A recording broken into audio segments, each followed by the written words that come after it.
Okay, guys, welcome to the second Blimey It's Only, and I'm delighted to welcome one of my heroes from the 80s, ex-Zap reviewer, Code Monkey, runner, Development House, Big Cheese, and all-round good egg, Mr. Gary Liddon. Welcome, Gary. Hi Al, how you going? Hey, how you doing this evening, sir? Very, very good, thank you very much. And yourself? Good. Not too bad, thank you. So thank you, before I start, thank you very much for taking the time out to join me, Gary. It's very much appreciated. So I've got a list of questions here, Gary. I'm just going to fire straight into it. I know your time's restricted, so I want to get through as much content as possible, and we'll just see how it goes. So good stuff. I actually feel like somebody working for Direct Line. Good afternoon, Direct Line. How can I help you, please? Insurance quote, give me a second. Right, anyway, guys, kick it off. The obvious question: when did you first get into video games? Oh, blimey. Yes. I think it was. I think a really important thing for me was playing Defender at Richmond Ice Rink. So I used to go there just to play Defender. Didn't ice skate at all, and it's just like a pyrotechnic game, and that for me. I used to play a little bit beforehand. I had VCS. I actually had a Binatone as well before that as well. Was that the bright orange one? Was it? Yeah. I like that one as well. They're shit, weren't they? Yeah, my name got that for me, and it's kind of cool. And I had a VCS, and I quite like that as well. But I remember seeing Defender, and it just turned the light on for me. I mean, it's just an amazing thing. It's this audio visual assault. There wasn't like anything else before. And I think I think it's so true. I mean, even 30 years on, although I can't play Defender for toffee, my favourite game's Robotron, without a doubt. But I would say that Defender and Robotron are probably two of the best video games ever written, and it's quite ironic that they're two of the first, but they're the best. No, I totally agree. Actually, funny enough, Robotron is my favourite as well. I absolutely adore the machine. I didn't come to it until quite late, actually. Honestly, it'd be like an hour and a half bus ride. just to go and score nothing. Have you still got your Robotron cab? You used to have a cab, did you not, eh? Nope, you still there, guys? Right, guys, a slight technical fault. You get a wee test card put in there for the couple of seconds it was the line was down. So yeah, Defender, that's when it all started. So when are we talking about, Gary? That would be 1981, I think. 81, something like that. Yeah. So, how did this Zap gig come about? Oh, that's all a bit bizarre, actually. I mean, I first started writing for a magazine called Big K. Oh, I remember that. It had a rather strange-looking character about Mohican with glasses. That's it, yeah. It was published by IPC, I think, the guys who published 2000 AD. So, around that time, there's a friend of mine called Barry Jones. We used to get these dodgy crack copies of games from the States off some guy up in Cumbria. Cumbria cracking service. I think I remember that one, actually. Yeah, but it's a bit bizarre because, it's a bit dodgy, but they're all games that weren't actually available in the UK yet because it's before US Gold. So we're seeing all these really amazing games by Epics and stuff like that. They're just totally fantastic. And what I used to do is I used to phone up computer games magazines and go, "Hey, mister, you should have a look at these games, you should review them in your magazine." And we used to go around these magazines and they go, "Oh, that's quite good," and we leave them there. And they go, "What do you want for it?" And then you say, "Well, give us some of the review games that you've got." So they give us copies of games that they're reviewed. And then I would go to W.H. Smith's and go, my nan bought me this, it's in the Spectrum, I got a Commodore 64, she said it broke my computer, I want my money back. And they go, "Well, you need your receipt." I go, "Oh, well, it's Consumer Goods Act says that I've no need to have a receipt at all." And I get the money back and tell me to fuck off.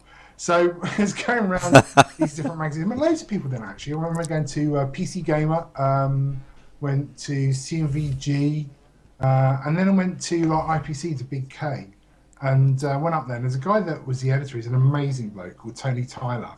Sadly, no longer. Oh no! I'm thinking of Tony Takuski. He was did he not write for? He wrote for Computer and Video Games, I think. Yeah, he was a Big K as well. Aye. Was he? Aye. Couldn't stand me. He hated me. You'll not be watching this then, eh? Well, getting all right now. I think he's in Australia now. I see him at E3 every now and again. But so I went there and went up and met the guy's the editor, Tony Tyler, and he's an amazing character.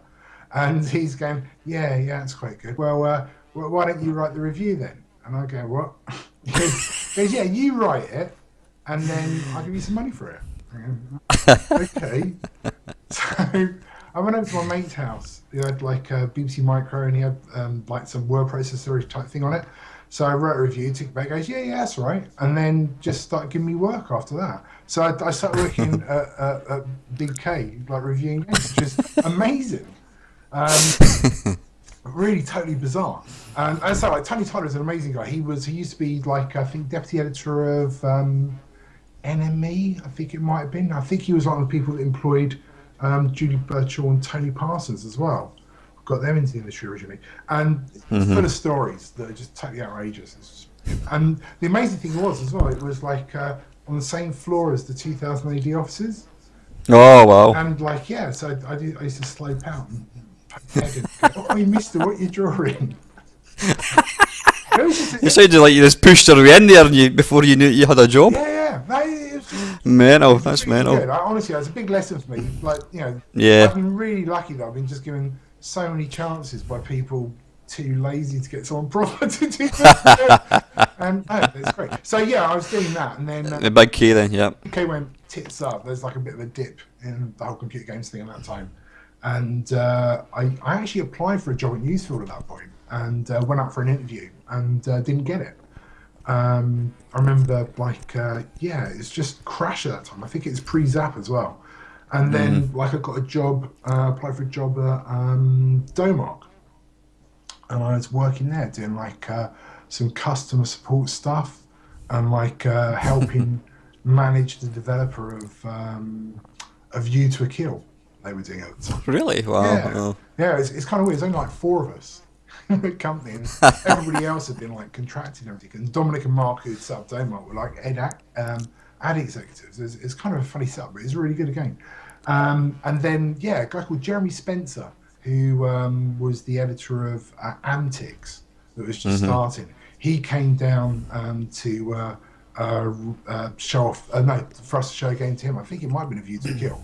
And I said, I come to Newsfield. I had an interview up there. And then about a week later, I got a call going, would you like to come up and work on Antics? I go, well, okay then. I moved up to Ludlow. And it's a bit bizarre because officially I was on Antics, but it's about, I did a couple of, just a couple of issues of that, and then just sort of moved on to Zap. I'm not exactly sure.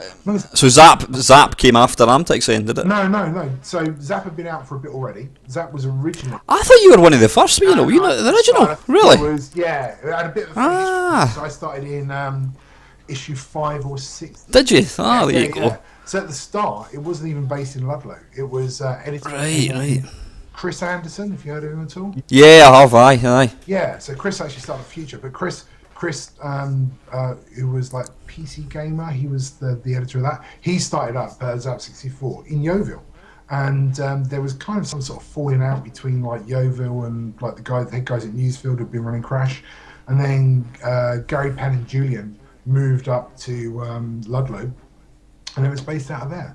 And then Antics started after I joined, and I actually have no idea how I started working on Zap. You just kind of ended up it's weird. in the office. It's bizarre. So brilliant. And that's how I started. Right. So it's issue 5. I actually had you down as that's half of this was wrong. Then I had you down as one of the original 3. But so who was the original reviewers? There was Gary Penn and Julian Rignall. Yeah, I think there's. And then was it Paul Sumner? The Paul Sumner. Well, I mean that's a good idea. Right. The Paul Sumner thing was if someone else wanted to review something, or you got someone else in, you didn't have to have Ollie sit down and draw a picture.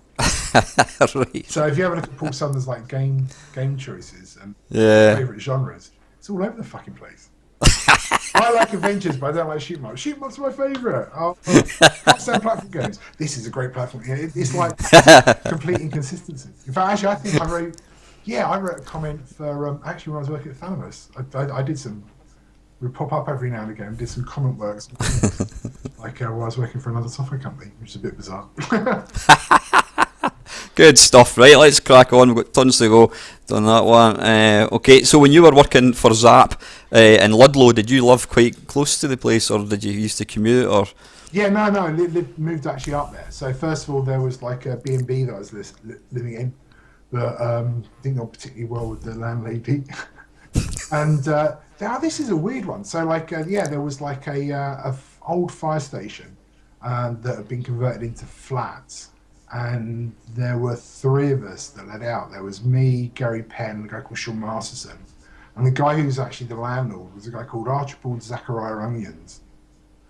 Is that his real name? Yeah. I'm not even attempt to say that one. but the really bizarre thing was his son, Onions, was like one of the founders of real-time software, the guys who done 3D Star Strike. All right, wow. A bit weird. But yeah, so down, I was living there for most of the time. Quite nice. So you're living in a B&B, or did you actually get a flat, or that? That's a B&B. Some point, we moved to this converted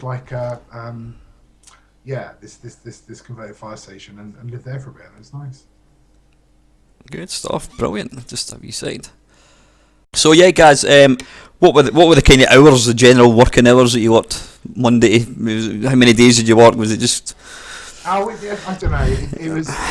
There's like seasons to it as well. So like I think it would be like the first 3 weeks will be pretty on, and you'll be pushing towards, because one of the things about like a magazine is that it's coming out, and that's it. The work's got to be done. It's like this inevitable rolling wall of. You can't stop or delay it. So it's got to get done. So like 3 weeks out of the 4 would be like pretty hectic, and then it'd be a little bit off afterwards. But like, I mean, the other aspect to it, we're all quite young. We're all hugely into computer games at that point as well. So you just spend loads of time in the office, the weekends, and just playing games and titting about basically an awful lot. So it's pretty hectic hours. And like one of the things I feel as you go back to those magazines, those mutual magazines like Zap, crap. Guys, just give me 2 seconds. That's my phone.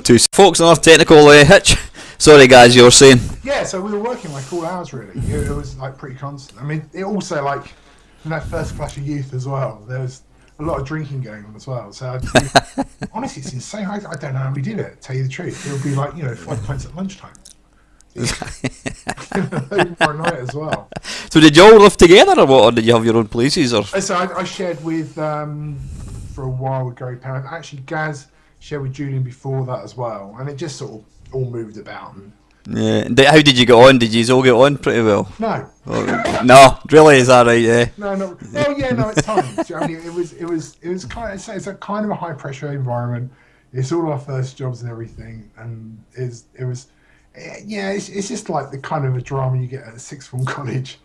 Really, a lot of the time. I mean, what age were you? What age? 17 or something? You must have been. Were you 17? I was thinking 18? I was 18. Actually. Aye. Yeah, just 18. So and like Julian's a couple of years older than me, and Gaz is a year older than me. So So you're the baby then, were you? Sorry.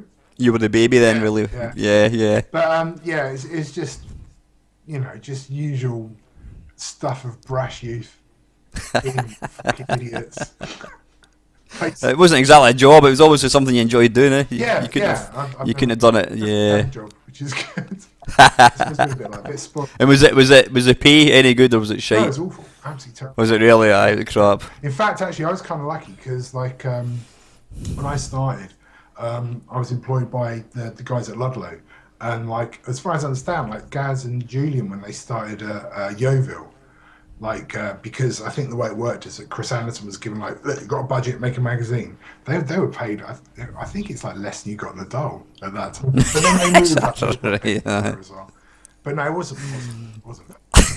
Which is kind of weird because like I think it got to the point where like well not millions but like hundreds of thousands probably depended to the extent on like the stuff that snotty kids like us said. Absolutely. It was the Bible to teenagers, you know what I mean? It was predated internet, so yeah. Brilliant. Okay, let's see. Excuse me. But you've just answered that question.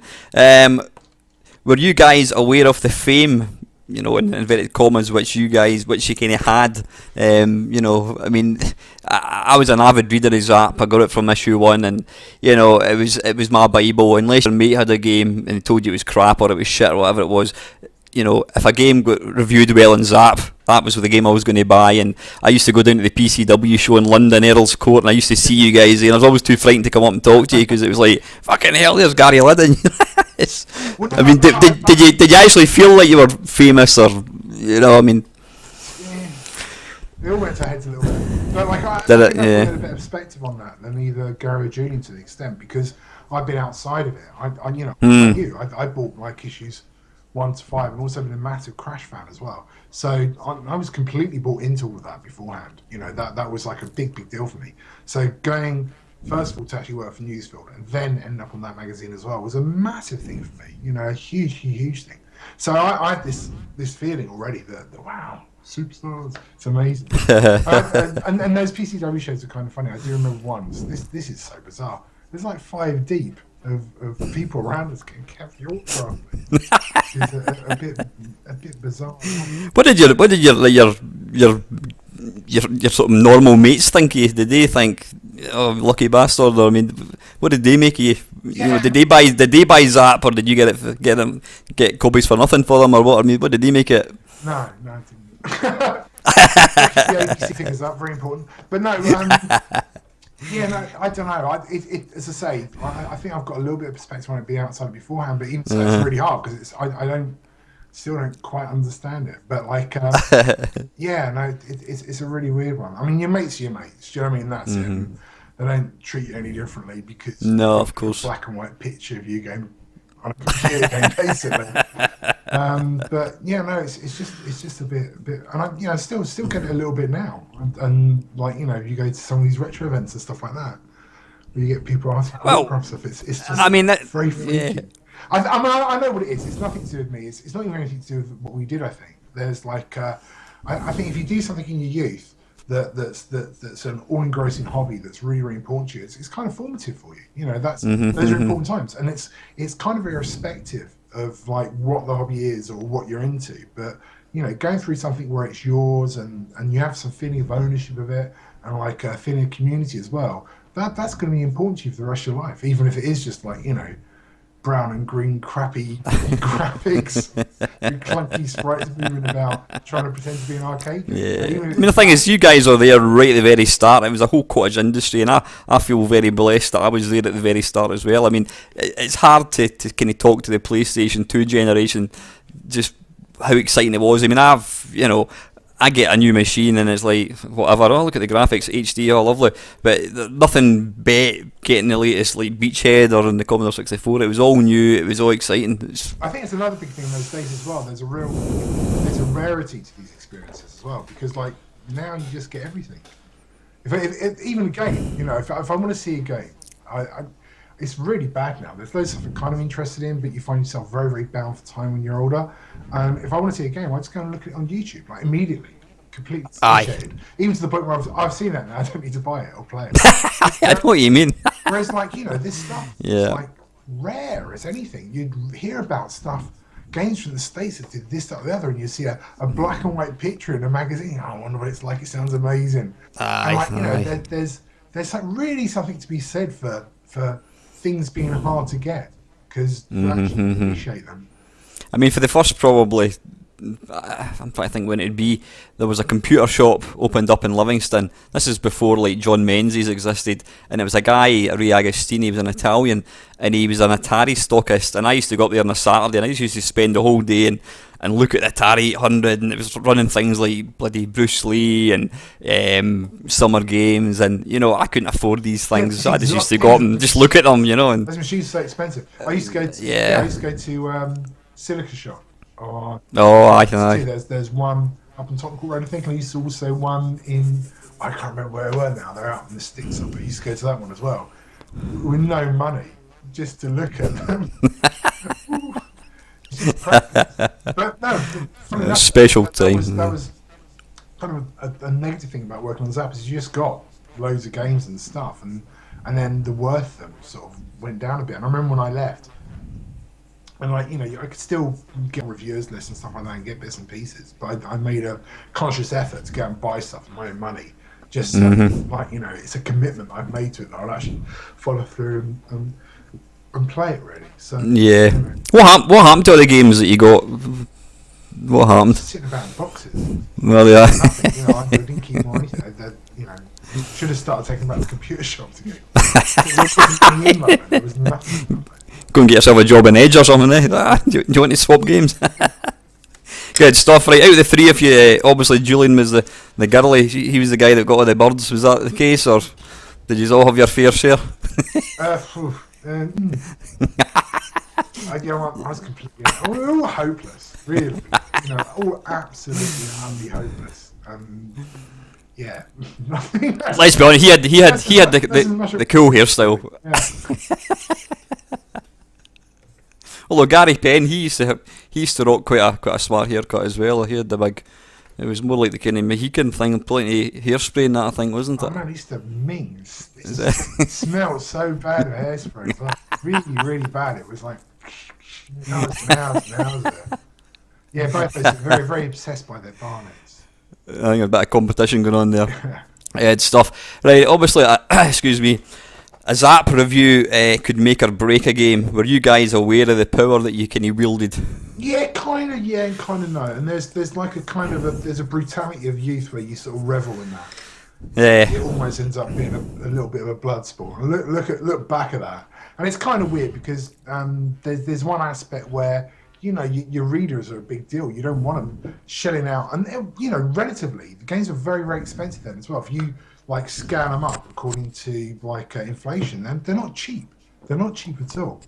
So, you know, there is a little bit where you feel you've got the righteousness on your side because you're steering the kids away from, like, you know, playing a load of shit. But on the other side as well, there's a little bit of, oh, this is rubbish, lol, after lunch, you know, and that's not great. I remember there was, that was bad actually. There were games I used to play a lot because they were fucking terrible and review them badly. And I'd think afterwards, oh, hold on, I really enjoyed playing it. You quite enjoyed it. Yeah, Aye. there was like a company, I think there was a game called Gertie Goose. Is that not by the Firebird No. label? No, it wasn't. No. About 3 games at once, yeah, some Welsh company. And like we gave them like, really nothing. And the guy's phoning up, really upset, going, I'm going to go out of business because this and everything. We're like, and it's bad because, like, you know, that I actually played that game an awful lot. It's stunk. I got a lot of enjoyment out. It's awfulness. So yeah, there's a bit. Where, you know, don't look to kids for like empathy or understanding. Just, you know. Was there ever a game that you played for 5 minutes? I mean, when I do these mashup games, I play a game for 10 minutes and, you know, I don't even make any attempt to read the controls or anything, and I'm not giving it enough time to warrant whether it's a good game or not. But was there any times you'd play a game for 5 minutes and go, that's absolute shite, and you'd just mark it down even though it maybe was a good game? Not really. I mean, one of the things I thought was really, really strong about like the Zap formula was that you had like your main review body, but then you also had like 3 sets of comments as well. So, like, you know, to do there's 2 aspects. There's the functional explanation of what the game is, which is kind of like an inlay manual. It's not a lot of analysis going on. And then you've got your box outs with the 3 heads or 2 heads or whatever as well, saying, oh, I reckon X, Y, and Z as well. And, like, you know, it was kind of a group activity. We'd argue a lot about that. So, you know, it even if the game's like kind of, this is shit, it's actually enjoyable to discuss with people that are into this as much as you about why it's shit and argue about it and have different points of views. And as I say, like that age, you think you're right all the time. You can't stomach anybody having different opinions. So all of that stuff is really good. I think that's actually that was a real strength. And then the good thing as well, this is all pre-internet. Everyone's in the same room. So, you know, that I really, really appreciate that, which is good. So I think that was a good thing. So everything like got the attention it should have.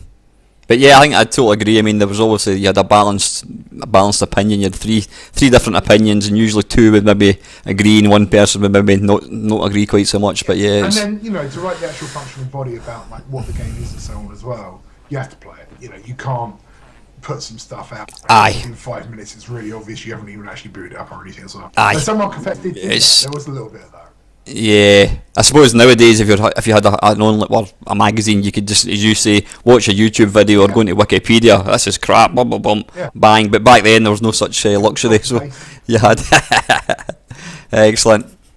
Okay. This is probably a silly question, but I'm going to ask anyway. Out of the three of you, who did you feel was sort of the most critical of games, or was that didn't really apply? I always felt like Gary Penn used to be the kind of. He used to poo-poo games that you and Julian used to like quite a lot of the time. Yeah, there's a bit like that. There's well, it's a bit of a, it's a bit of country. Well, all of us were quite country, but so there was not a falling out. But I remember we did Sanction, we did Delta when I moved away from news when we set up Life Animals and everything, and it was kind of funny. I remember I think it's called a user. We got some award or something for Delta, and didn't even get a sizzler or anything in. So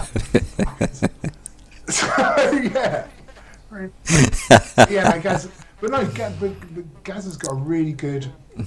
I mean, he's more. I'd say he was the most mature out of the three of us, and he's got a really, really good deconstructive critical mind as well. I mean, his writing's like proper writing. I can't write for toffee. Yeah, so I just happened to be in that job and just had to make. And Roger, who was the editor at the time, would take this strangled prose I written and turn into something a little bit more Kieran. But Gaz is good. He's a proper writer, and he's got a good. He's got a bit of a vice of a mind, basically. So he was probably the most critical, but critical in a good sense, in that it's actually proper criticism of a game. You could always justify it if you didn't like a game. Yeah. Brilliant. Okay. How many months? How many games roughly a month did you get sent? Did that obviously vary depending on the sort of season? Obviously, running up to Christmas, you'd have got a lot more games. It's weird. To be honest, I didn't do the passing out of that and the choosing. So I mean, one of the things I would say about all of those magazines, if you go back and look and compare to modern day magazines as well, they're incredibly text dense. There's a lot in them, and generally, I seem to remember that if there were more games, then we'd just review more games. So the text would get a bit smaller and so on as well. So I do remember certain months there was just a huge amount there. So you end up with quarter page reviews and so on as well. I can't remember. You're right. There was a seasonality to it, obviously. Going to Christmas and so on as well, there'd be a lot more. But we just have pages. There's more games reviews. I think we pretty much reviewed everything. Yeah. Is it correct that if a company never sent you a preview copy, you just never reviewed it? Is that how it worked? Did you rely on companies sending it rather than you requesting it, or you'd never go out and buy a game and review it? I'm guessing. I seem to remember we had to go out and buy Great Space Race. By Activision, was that? No, it wasn't. I can't remember what it was, but it was a game that. I can't remember who the publisher was, but it'd been trial for ages, double page ads, and that was on the Spectrum. But it's probably one of the worst games I've ever seen in my life, and and they put it out, and they knew it was really bad as well, and it was this big hype behind it for ages, and they didn't. And we went out and bought one. But generally, though, as I say, you've got a conveyor belt. There's stuff coming through the door all the time, and. It's enough just to review that stuff rather than actually go and try and find another game. You're going looking for stuff, yeah. I mean, there's very little. Well, I think we just got everything. We were seen as kind of an important games made for the Commodore 64, I think. Yeah, absolutely, aye. Brilliant. Okay, right, guys. Were there any legal threats from publishers following a harsh Zap review? Did you ever get threatened at all? I remember Imagine when they were owned by. So the Imagine name was bought up by Ocean, and they put games out on that. And I remember them getting really, really pissy about something I'd written in a review about Yi Kung Fu. Very, very angry. I mean, it's pointless, but it had the music for it was just a complete rip of Magnetic Fields by Jean-Michel Jarre. Was it really? I loved that conversion as well. Was that right? Is it? Yes, exactly the same. Is it? Yeah. And I put some tetchy comment going, it's just Magnetic Fields.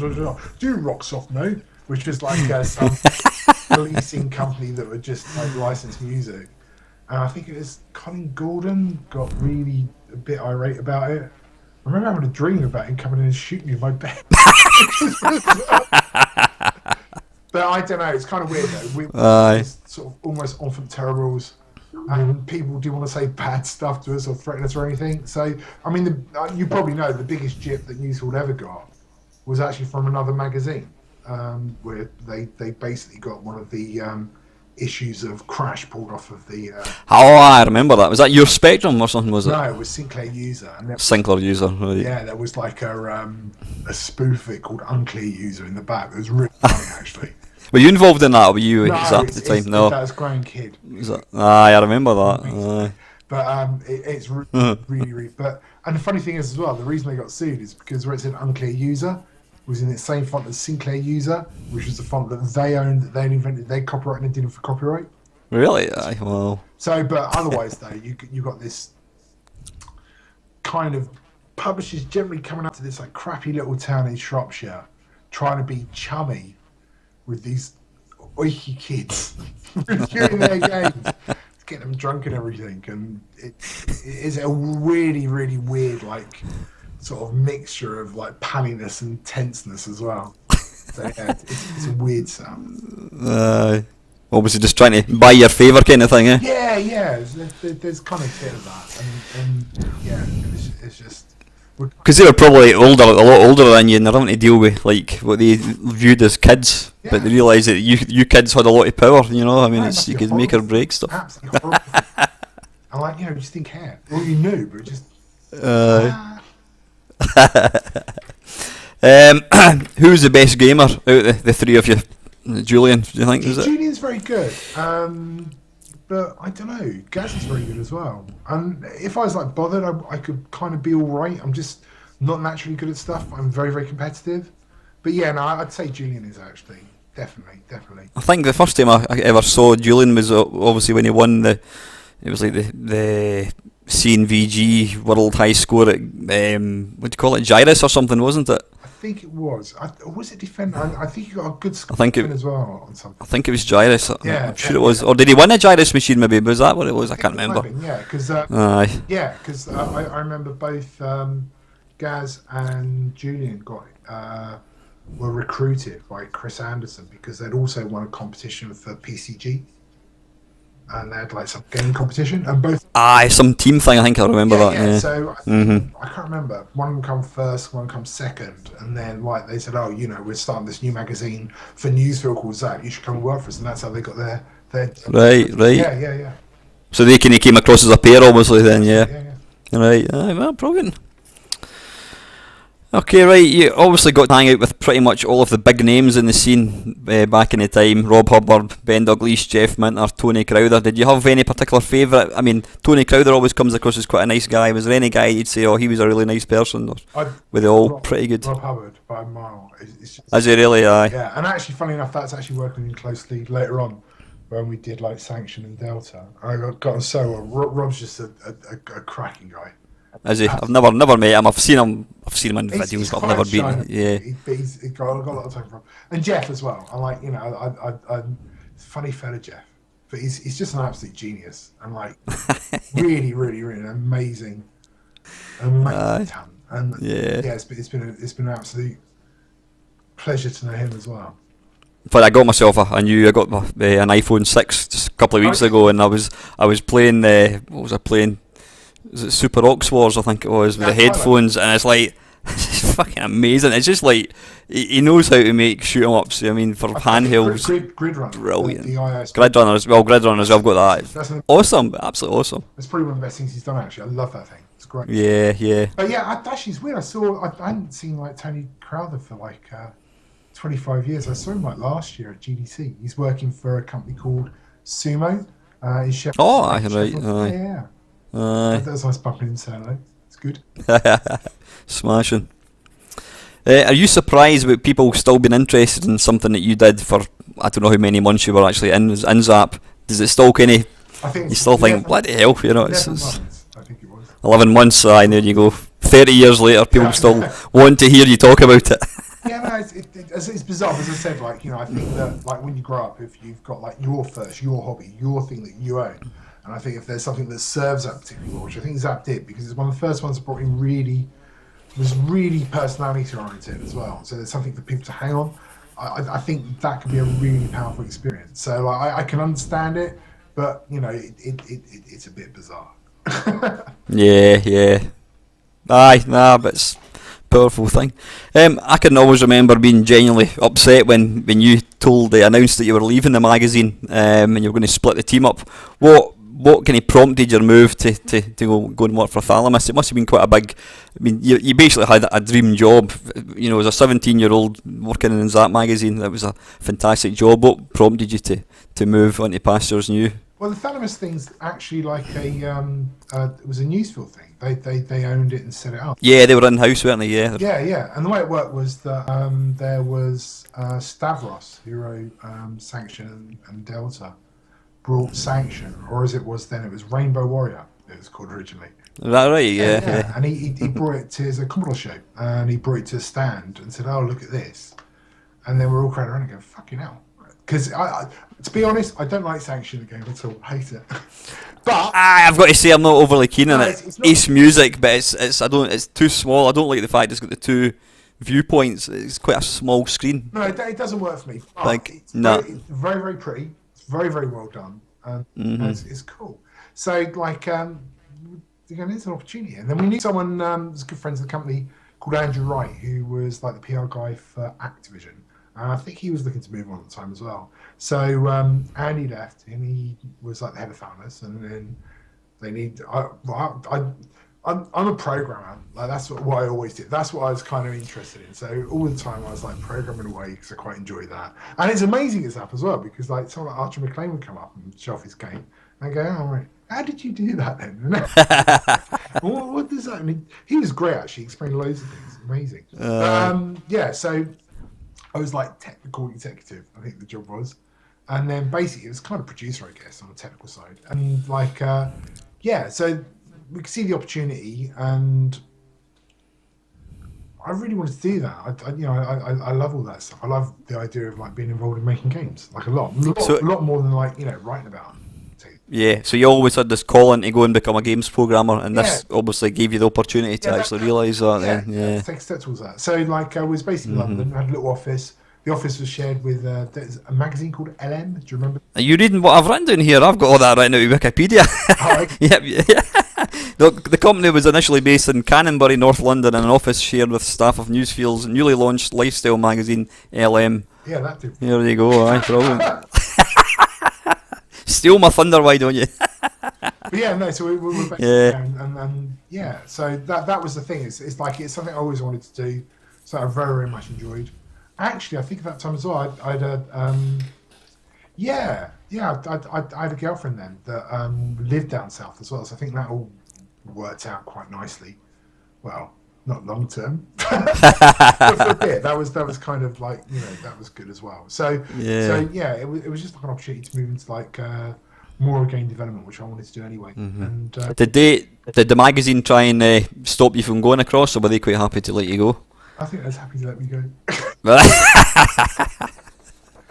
Oh, that's bad. There was a bit right at the end where a horrible child. Right? It was kind of my when I was involved. Like, do you know the Musicians' Ball?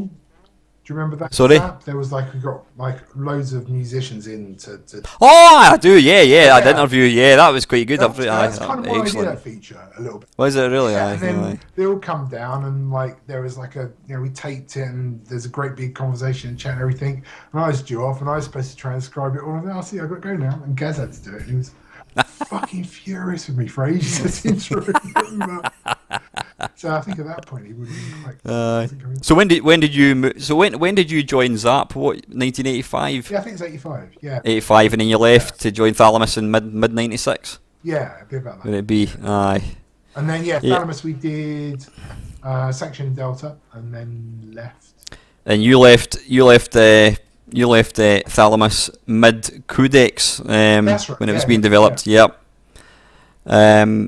Yep. So I'm asking, putting down here, how did Stavros get signed up? You're saying he basically turned up at a show with this tape. Yeah.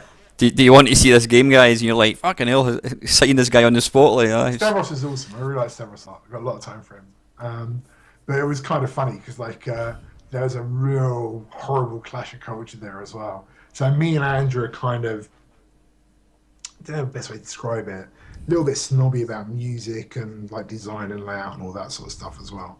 And a lot of the things that we were kind of inspired by, there was like ZTT at the time, Trevor Horn's label, and like did put out Frankie Goes Hollywood Art and Noise and all that stuff as well. And they had a very clear, nice like design manifesto that we were all want to be like that. That'd be great.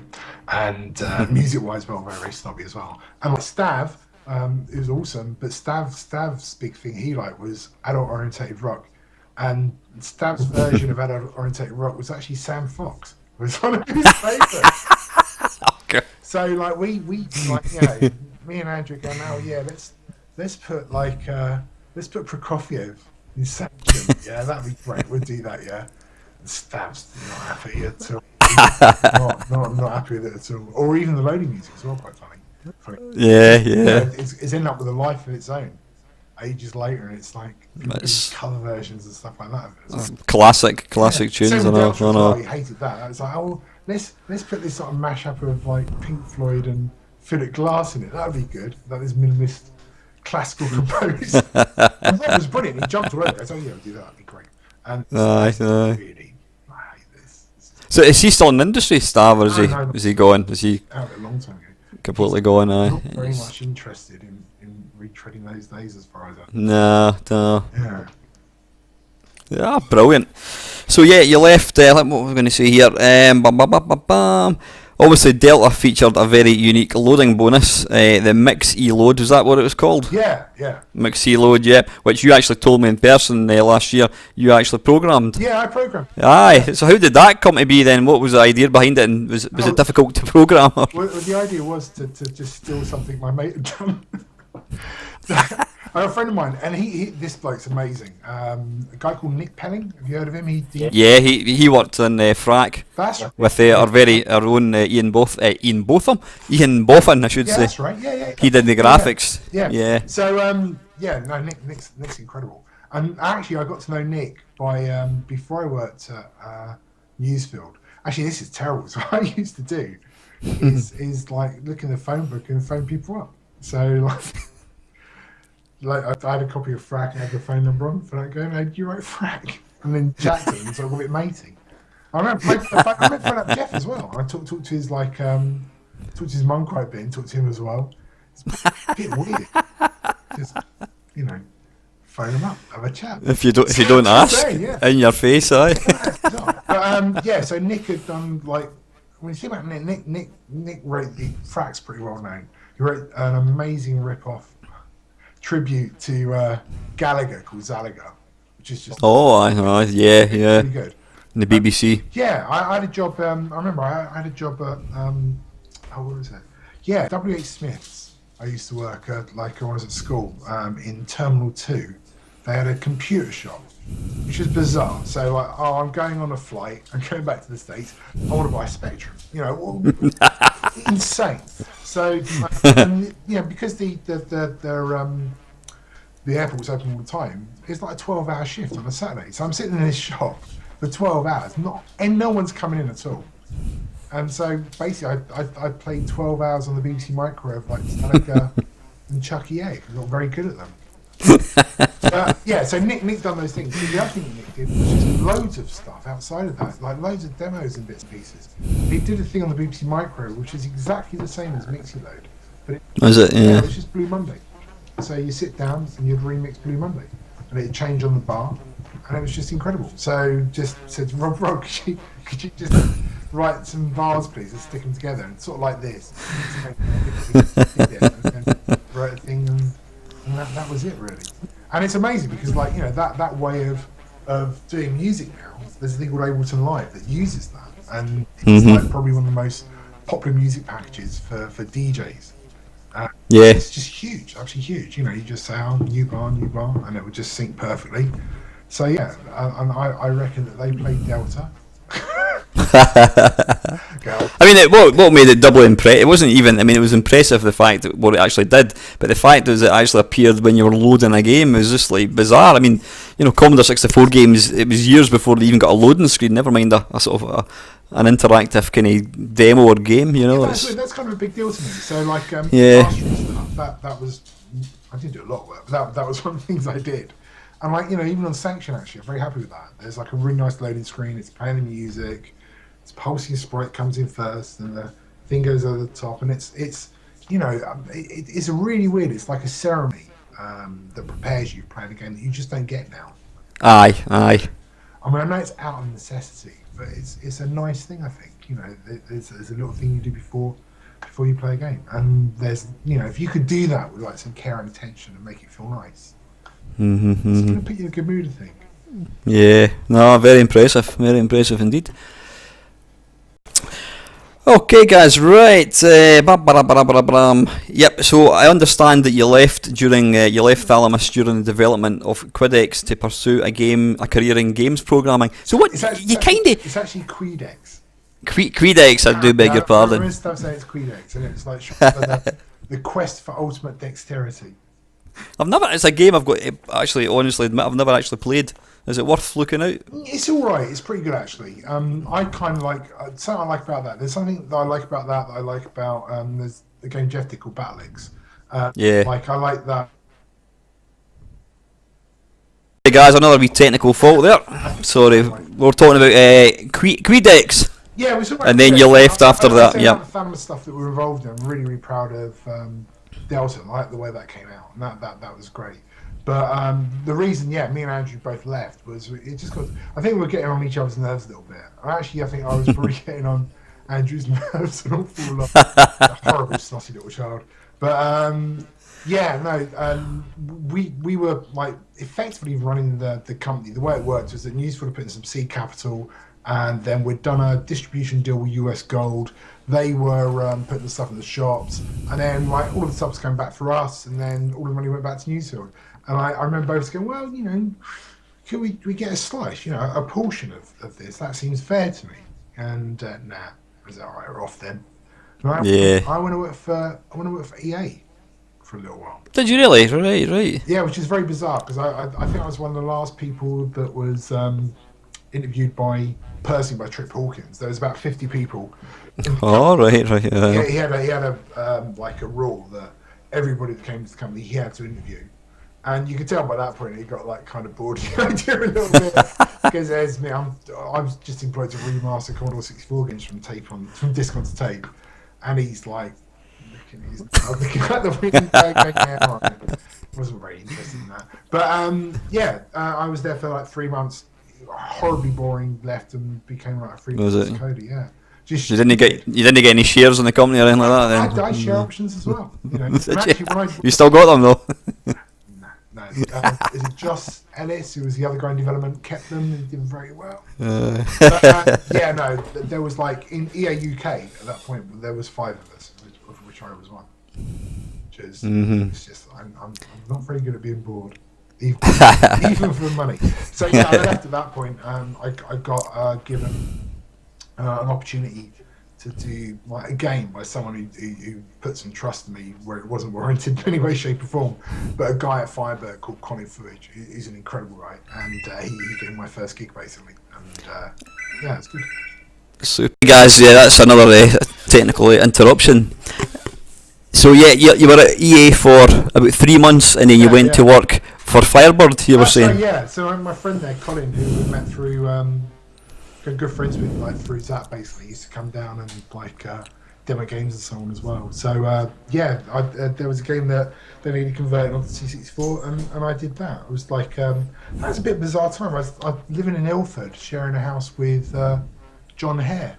And someone else. Oh, you really? Yeah, and it's weird. It's like the Whizball was being finished off at that time, and actually at some point, I remember at one point there was like me, John Hare living there. There was Gary Penn was living there for a bit. Stavros was living there.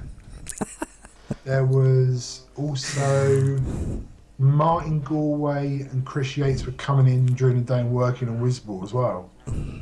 It was all a bit odd. But, mental. yeah. So yeah. So that would be like 1986, 87, something like that. Yeah, 86, I think. I got this work off Colin, and like just a Firebird game, 199 job, but yeah, really good fun. Really enjoyed doing that.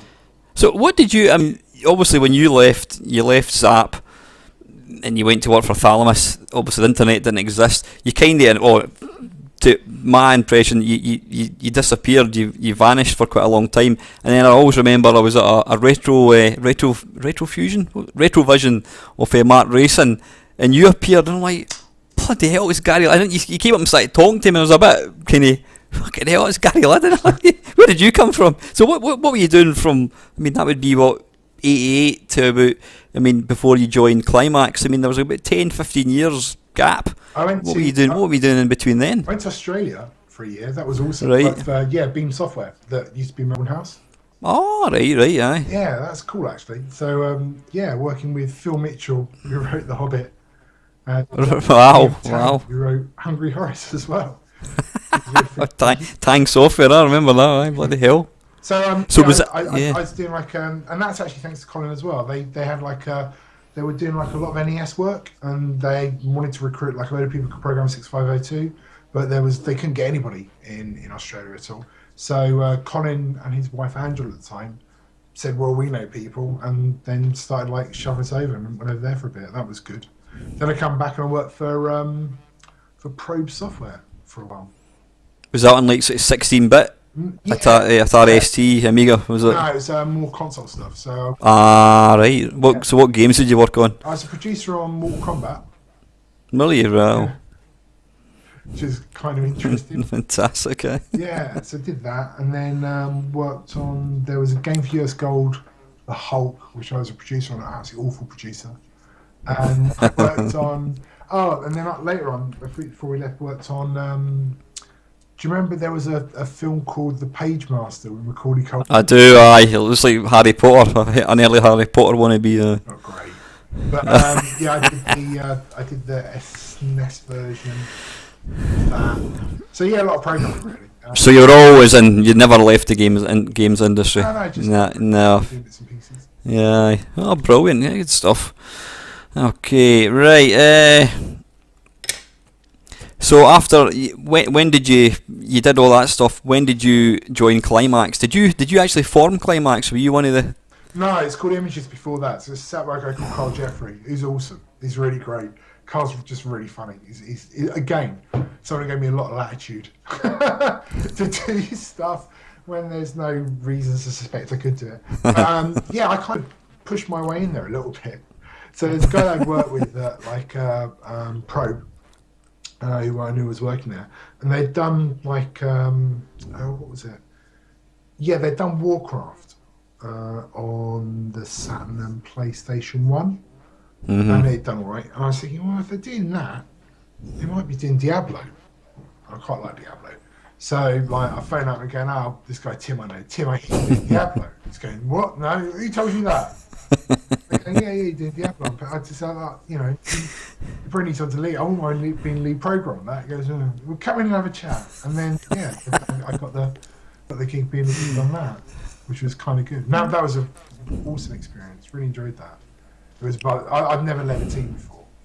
That was your first experience. So what was the first game you done then with Climax? It was Diablo on PlayStation. Oh, really? Right, wow. Yeah. So they had that. I kind of worked it out and pushed my way in as lead programmer. They had a team already, but it was a bit bizarre. They'd employed a load of people and put them in a room. They had 12 programmers, and they'd go and do it. And sort of expecting a game to come out by osmosis at some point in the future. And I got the gig on that, and we made it happen, and it was good. It was brilliant. Pretty proud of that actually. Hugely successful game as well.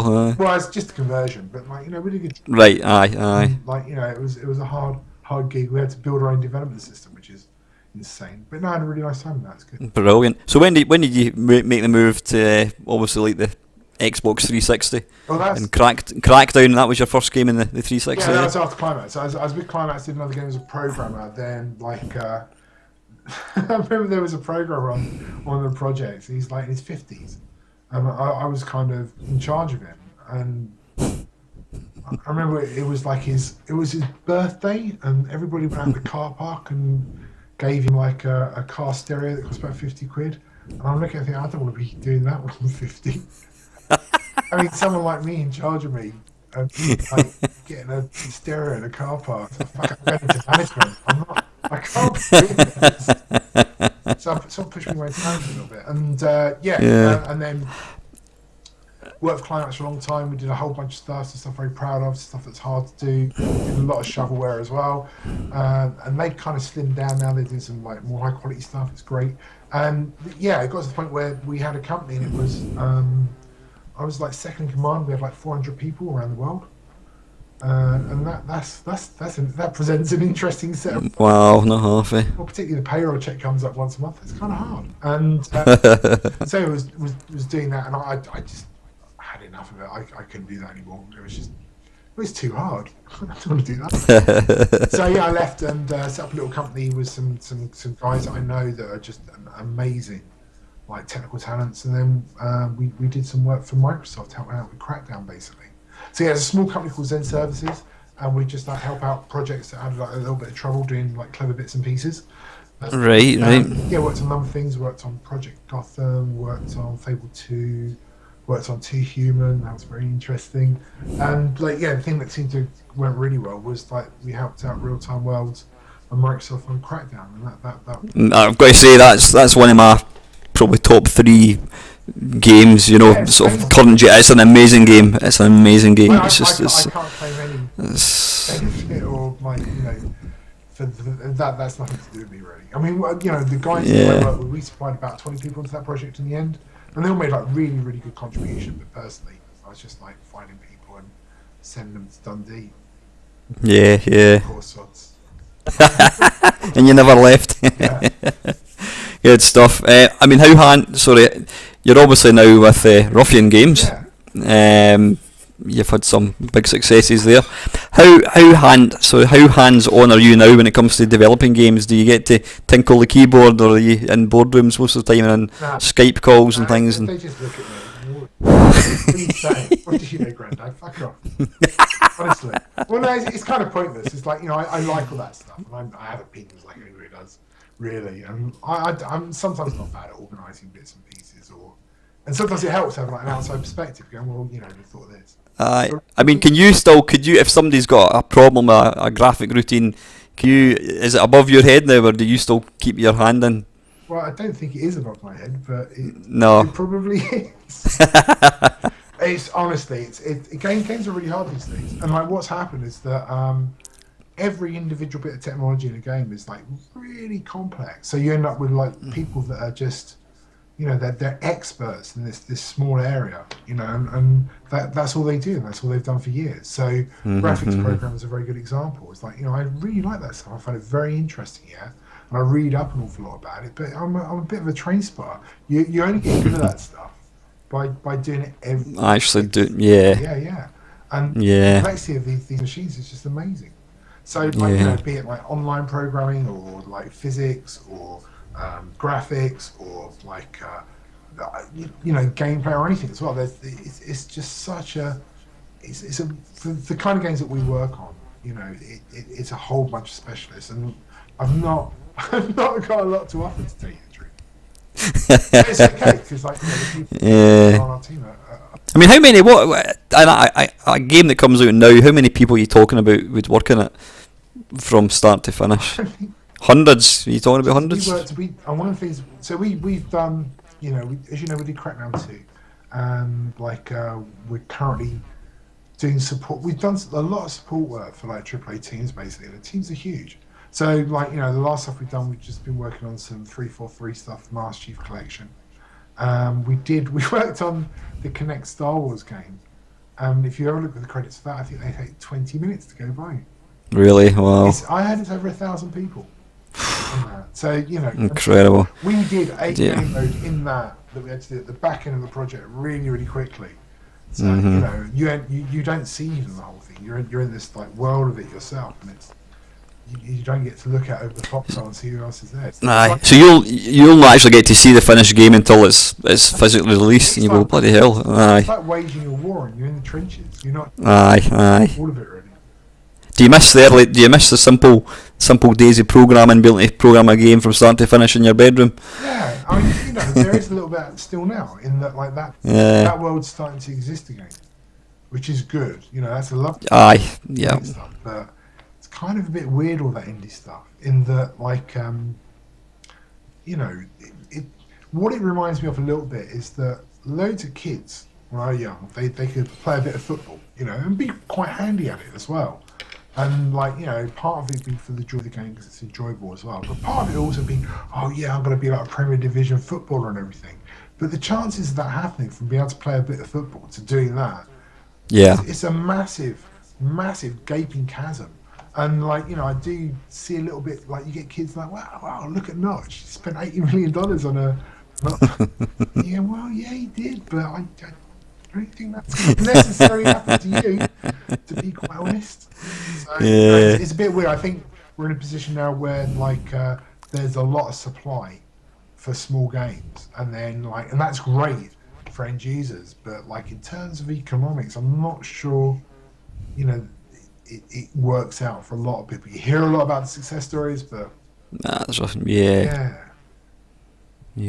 Oh, brilliant. But it's never been easier to write a game. Like, that's a great thing. If you want to learn how to do it, it's really easy. Every single computer has got like a development system on because you can write stuff for the web now, which I like doing that stuff. I play about that a little bit. And like, if you've got a browser, you've got a text editor, you've got access to the internet, you can make a game if you want to. So obviously you've been dabbling. You were programming even before you joined Zap. Were you self-taught? Yeah. Or did you read books? Did you go to college or anything? No, just self-taught. Yeah, and I always felt a bit self-conscious about like not going to university or anything as well. But yeah, it's weird as well. Like when we grew up, it was hard because there's no internet and there's this rarity of information. There was like a bookshop called Foyles that's in London where they'd have this stuff. And you had to go in and go to Foyles and buy. If I wanted to learn how to program a processor, I had to go there and buy this sacred text and everything as well. It's like really easy these days, But but it's stuff I like, so I've ended up. I know a lot of bits about bits, basically. Yeah. Brilliant, good stuff. Listen, guys, that's all the questions I've got. Now, I'm conscious I don't want to be back too long. I've got some questions here from some of my subscribers. If we can just run through them as quick as we can. You can keep it one-word answers where possible as well. So the first one is a chap, Bomb Jack. He's asking, how did you get your nickname? Now, I'm not actually sure of what nickname he's referring to. Your nickname? What nickname did you have? Oh, God, it's so horrible, these like screen name stuff. But like on some forums and stuff, I'm Gravy. Oh, well, yeah, that's right. Yeah, you were Gravy. In fact, I never knew who you were. I knew you were as Gravy. Didn't realise who you were, right? Yeah, so it could be that. Yes. Well, I'm Gray. They went very early. I seem to remember misspelling my name when I was very drunk once. It's just stuck. It's that or something to do with like Laughing Gravy, which is like I think my favourite. Lauren Hardy. Yeah, it's amazing. Brilliant. Oh, could talk about that all night. Boiled eggs and nuts. Anyway, let's see. So I can never pronounce this chap's name. Lactobacillus Prime is asking, what's your favourite Commodore 64 game? One word. Ooh, tricky. I used to play Guardian an awful lot, which is just by Alligator. Yeah, fantastic Defender clone. Defender. Yeah, I used to play that a lot, a hell of a lot. An awful. That's Steve Evans That's right, programmed yeah. it. Is it Steve Evans? Aye. Did he not? No, Steve Lee did Falcon Patrol. Yeah, it's not him. Steve Evans. Aye. He worked for Virgin, didn't he? But yeah, no. Yeah. I played that a lot. Great game. I mean, it was way ahead of its time, wasn't it? It was quite an early 64 game, but it was stunning. Encounter was the other one I played a lot as well. Encounter, brilliant game. I was playing that a few weeks ago, actually. Great game. Favourite C64 music? I've got a soft spot for Knuckle Dusters. I like that a lot. That Matt Gray, is it? No, that's Rob. Was that right? Ah, right, yeah. What am I thinking of? Don't know. And Rob did that one, yeah. Everyone likes Comic Bakery. I remember annoying, there's a guy called Kieran Brennan who... yeah, he was in Zap for a short time, I think, eh? Yeah, I remember me and Penn really annoyed him by marching around the office to Comic Bakery. holding brooms as like rifles. He's really, really angry. Yeah, he doesn't like coming bakery. What's the best developer setup for C64? Oh, blimey. Well, nowadays it's easy, isn't it? You just, you can cross-develop on your PC and use them. Aye. It's fantastic, which is really good. The only trouble is, I did a little bit of C64 stuff like last year, but I a bit of a loss out actually try it on a Commodore 64. But all the emulators there are amazing. They're psycho-accurate. They're actually incredible. And yeah, so I would say that. But I had and I had a couple of like specially little things. So I had a PDS, which was like a PC cross-development platform, and I had like an expert cartridge that had been personally modified by John Twiddy, so I could plug my PDS into it, which is kind of cool. And then I had like for a while I had Ocean had an internal dev kit that someone gave me a hooky copy of, and I used that for a bit. That was really good as well. It's Commodore 128 based. So could you not physically program? I always imagine a programmer sitting with his 1541 disk drive and his freeze frame cartridge or his expert cartridge and programming straight on a C64. No, Was that not how it was done? Really, no. You can do that, and actually, funny enough, that's a program. And use a thing called a Machiko monitor, and it's kind of really hard to do that. It's hard work. It's hard enough anyway, and it's harder. But the trouble you get though, if you're sloppy like me, then your stuff will crash and you'll lose it. Right. So yeah, if you've got another computer, you can't crash, and you write all your stuff on there. It's a lot easier. Good stuff. Where did the name Thalamus come from? Do you have any input into that? Yeah, no, I remember that very clearly. Andrew Wright had a book called Gerald's Book of Interesting Words. Did you just the page? Yeah. Was that a pin, literally? Thalamus, that'll do. And then later it became apparent that I think it's part of your limbic system. It's part of your brain that makes you want to shit. As well as many other functions as well. But it's just one of those nice sounding words. Brilliant. Right, Jamie Williamson, he's got a whole raft. I've noticed a few here we've already touched on. He's saying here he's going to question you up big still. Blah blah blah. I know that Jazz and Gary Penn were employed due to their game playing prowess. How did you come to be employed at Zap? Was it for similar reasons? Well, you've already touched on that. Yeah, pushy fucker. Yeah, bolshy and pushy. What were Jazz and Gary P like to work with? Not trying to delve into anything too personal or salacious here, just general speaking. You've already touched on that. Yeah, pretty good guys. Just a bunch of horrible teens, all of us. Were the early days of Zap as crazy and wild as they're purported to be? Lots of drinking, partying with Zap groupies and sleeping on the office floor. Yeah, that's a... Was there any groupies involved? That's a horrible tale. I'll take that as a big fat yes. But Zap is of course legendary in the eyes of C64 loving retro gamers, of which there are many. Are you proud to have been a key part of that, or do you look back on it as simply a job you did at the time? No, as one just chapter. It's hard to have proud. I step back and look at it and think it's amazing. It was like a very much a thing of its time, and I kind of, it's weird, I do feel a little bit outside of it. I mean, I wasn't there for the start of it, and I was only there for 11 months as well, and just like wrote some reviews and bits and pieces. We did the Shadow stuff actually. I really enjoyed doing that. That was great. But I kind of, I can't feel pride in it because I can't take credit for it, because it's this thing that's amazing. I was lucky to get on the ride, but I didn't make the ride. So. Yeah, but you were still a massive part of it, you know. Yeah, it doesn't feel like aye. You know, I loved it, and like, you know, I love the magazine. It's amazing. You should be proud of it as well.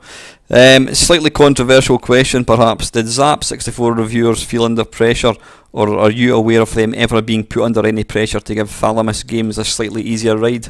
No, it's the fucking opposite. Really annoyed by that. Yeah, I mean the games that, well, there's one down here. In fact, I'll move on to this just now. Thalamus questions, he's called this. Who first had the idea for the Mags publishers to form their own software house, and how did your involvement come about? You've already told us that. So whose idea was it to create Thalamus? I can't remember. I think part of it, I mean, what Roger and Ollie, Franco, the guys that actually ran Newsfield, they were very, very good at recognising opportunity. And like, so some stuff turned up, and I went, let's do that then.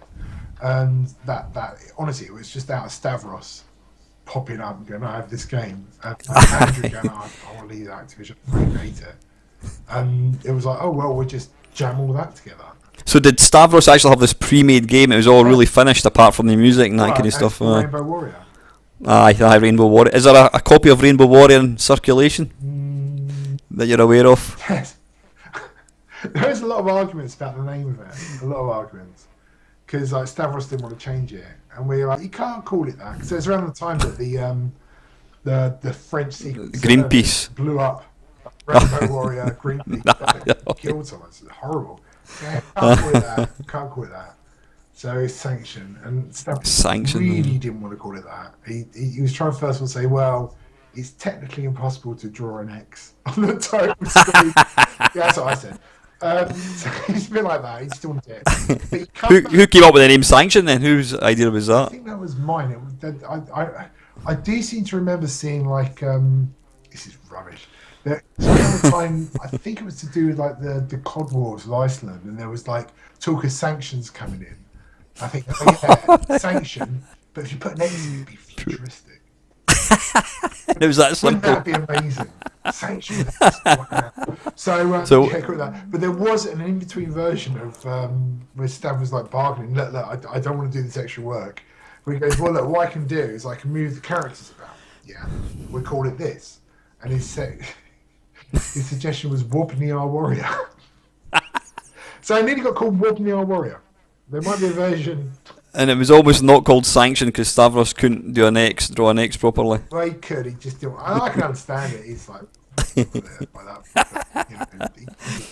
How involved were you in the game's development side, or did Stavros just get on with it?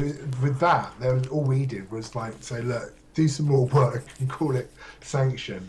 And like, we were involved with like commissioning the sound effects and the music and stuff as well, which we're quite didactic about, I think.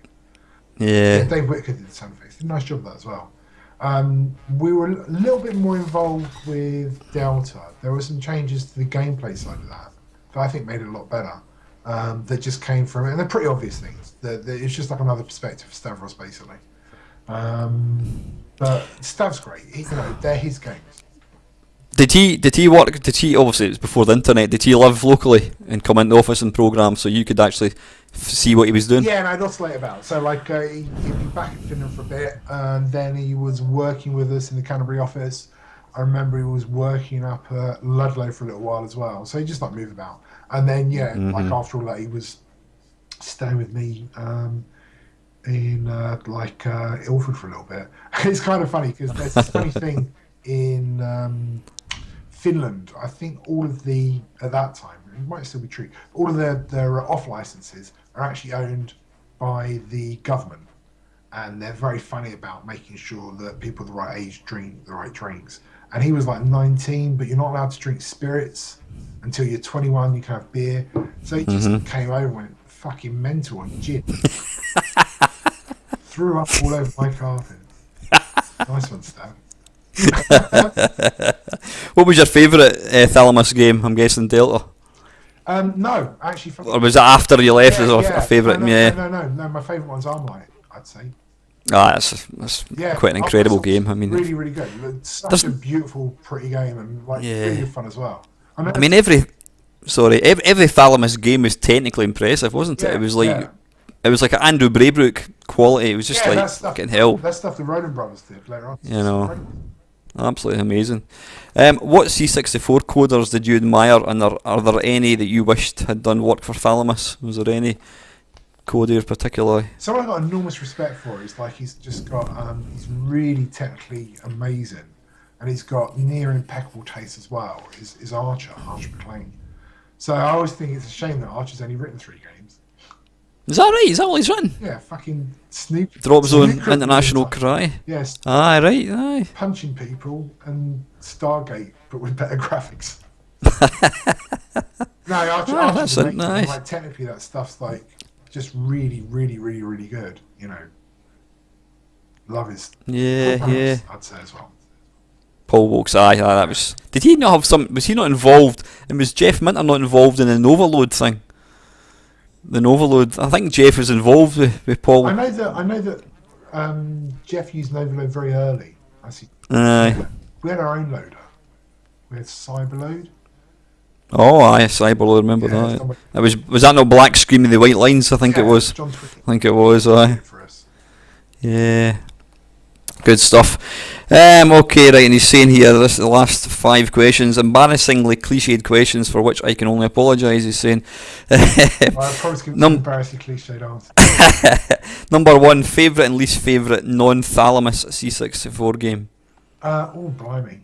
What's your favourite Commodore 64 game? Well, we had Guardian earlier. I played that an awful lot. You've already touched on that, of course you have said that. Actually, I tell you what I really liked, actually. It was one by Chris Butler called Zed.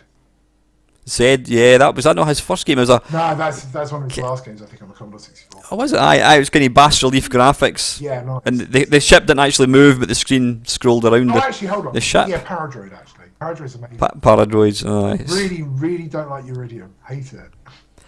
Funny you should say that. When I was interviewing Paul last week, I can't go on with Uridium. I mean, technically it looks incredible. I mean, the one bit that impresses me... I've into a wall, again. That's a Uridium experience. The most impressive thing for me, apart from the scrolling, is when the ship comes on,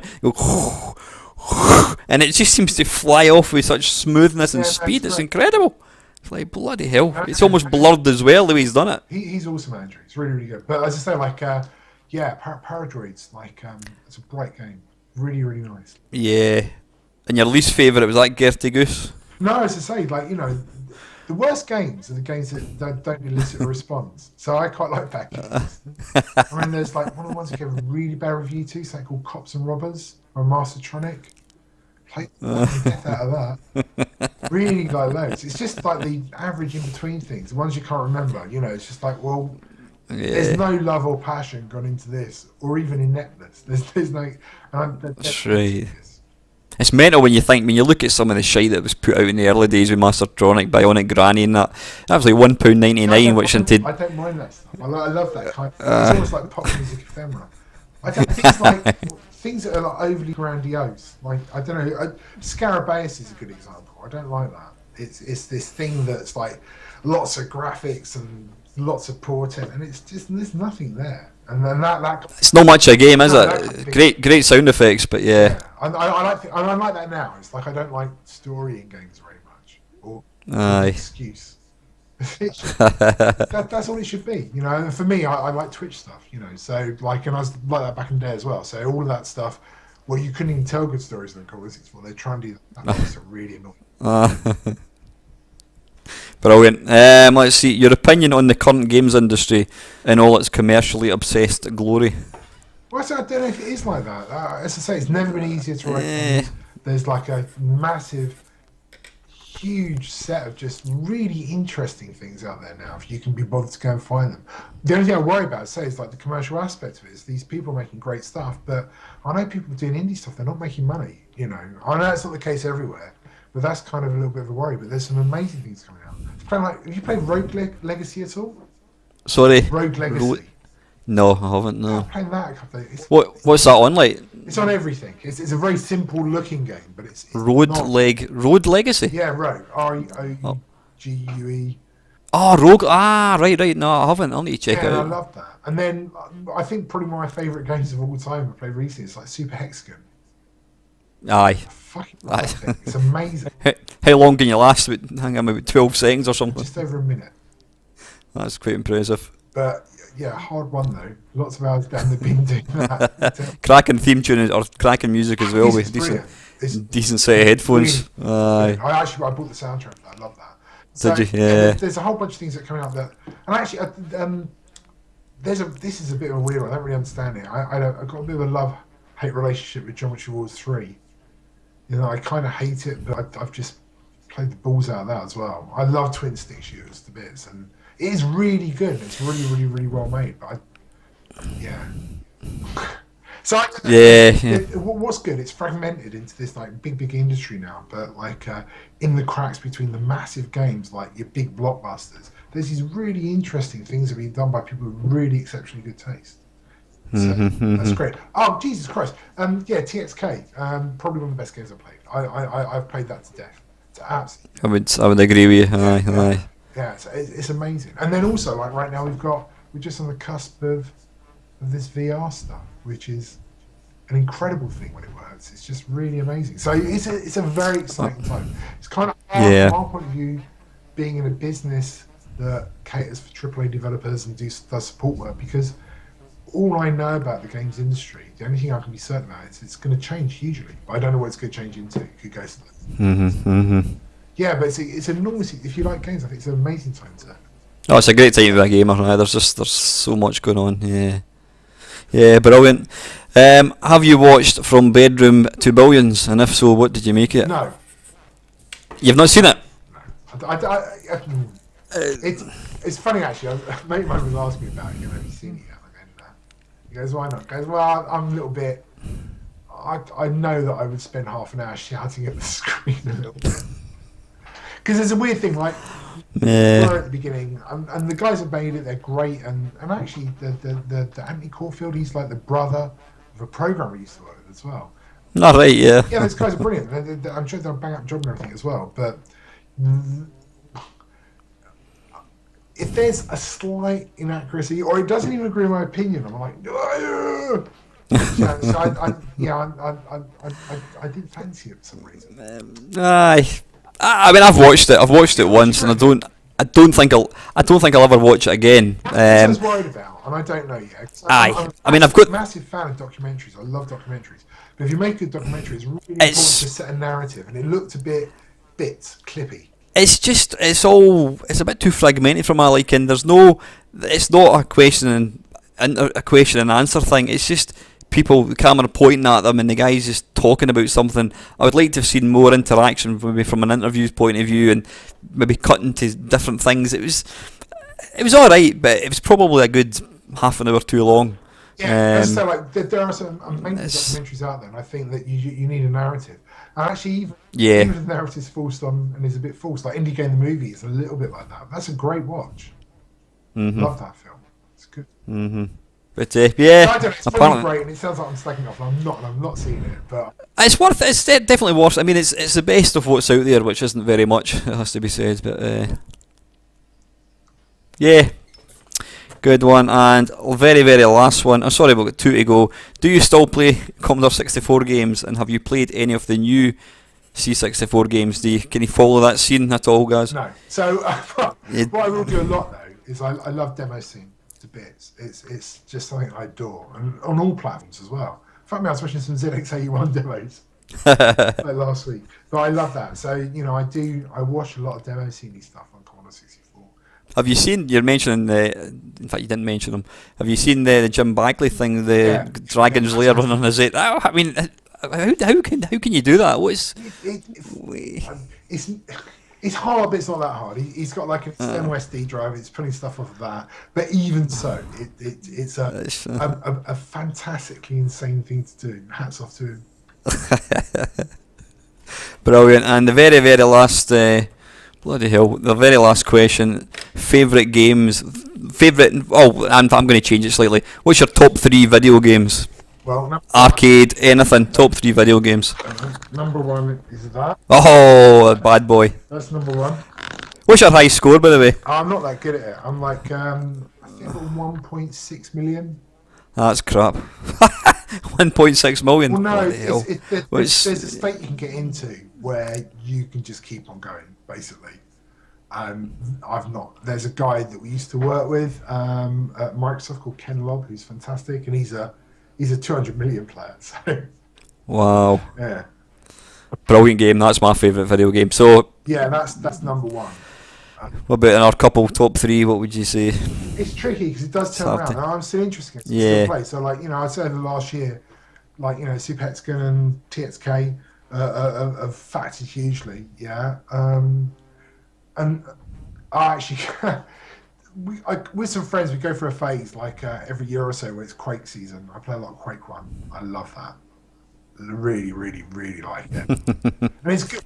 When you get good at it, all my mates are just brilliant at it. So everybody can control the mouse and the keyboard really, really well.